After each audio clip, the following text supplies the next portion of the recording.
A Treatise of Satan's Temptations. By Richard Gilpin. A Discourse of the Malice, Power, Cruelty and Diligence of Satan. Third and last part of Chapter 8. Of Satan's cunning and craft in the general. Several demonstrations, proving Satan to be deceitful, and of the reasons why he makes use of his cunning.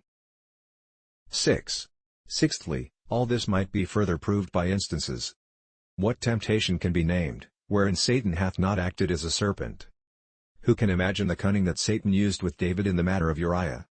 How easily he got him to the roof of the house, in order to the object to be presented to him. How he directs his eye, wrought upon his passions, suggested the thought, contrived the conveniences. What art must there be to bring a darkness into David's mind, a forgetfulness of God's law, a fearlessness of his displeasure, and a neglect of his own danger? Surely it was no small matter that could blind David's eye, or beside his heart to so great a wickedness. But, above all instances, let us take into consideration that of Eve, in the first transgression, wherein many things may be observed, as, 1. That he chose the serpent for his instrument, wherein, though we are ignorant of the depth of his design, yet that he had a design, in it of subtlety, in reference to what he was about to suggest, is plain from the text. Now the serpent was more subtle than any beast of the field. It had been needless and impertinent, to have noted the serpent's subtlety as Satan's agent, if he had not chosen it upon that score, as advantageous for his purpose. 2. He set upon the weaker vessel, the woman, and yet such, as once gained, he knew was likely enough to prevail with the man, which fell out accordingly. 3. Some think he took the advantage of her husband's absence, which is probable, if we consider that it is unlikely, that Adam should not interpose in the discourse, if he had been present. 4. He took the advantage of the object. It appears she was within sight of the tree, she saw that it was good for food, and pleasant to the eyes. Thus he made the object plead for him. 5. He falls not directly upon what he intended, lest that should have scared her off, but fetcheth the compass, and enters upon the business by an inquiry of the affair, as if he intended not hurt. 6. He so inquires of the matter, hath God said, Ye shall not eat of every tree of the garden?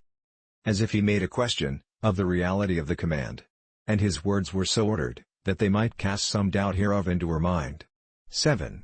He, under a pretense of asserting God's liberality, secretly undermines the threatening, as if he had said, Is it possible that so bountiful a Creator should deny the liberty of eating of any tree?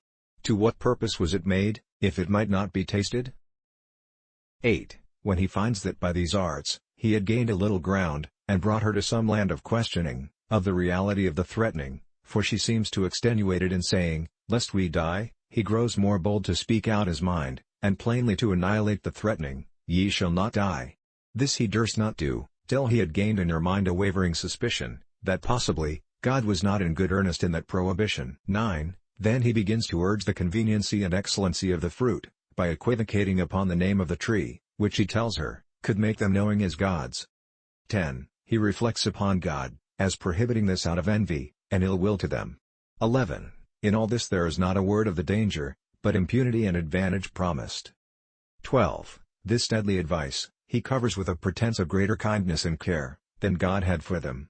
See in this, as in a clear glass, Satan's way of policy. After this rate, he proceeds in all his temptations. If any inquire why so mighty, and potent a prince, useth rather the fox's skin than the lion's paw, these reasons may satisfy. 1. First, there is a necessity upon him, so to do. He must use his craft, because he cannot compel, he must have God's leave before he can overcome. He cannot winnow Peter before he sue out a commission, nor deceive Ahab till he get a license, neither can he prevail against us without our own consent. The Scripture indeed useth some words that signify a force in tempting, as that he put it into the heart of Judas, filled the heart of Ananias, provoked David, rules in the hearts of the children of disobedience, and leads them captive at his will.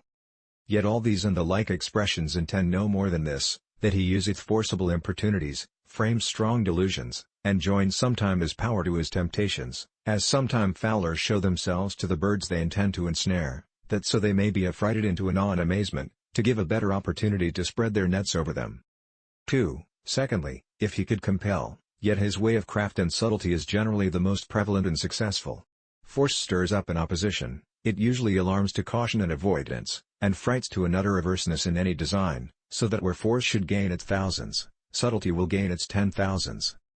3. Thirdly, his strength is not useless to him. For besides that it enables him to deceive with higher advantage than otherwise he could do, as hath been said, he hath times and occasions to show his strength and cruelty, when his cunning hath prevailed so far as to give him possession. What was said of Pope Boniface, that he entered like a fox, and ruled like a lion, may be applied to him. He insinuates himself by subtlety as a fox or serpent, and then rules with rigor as a lion. Thanks.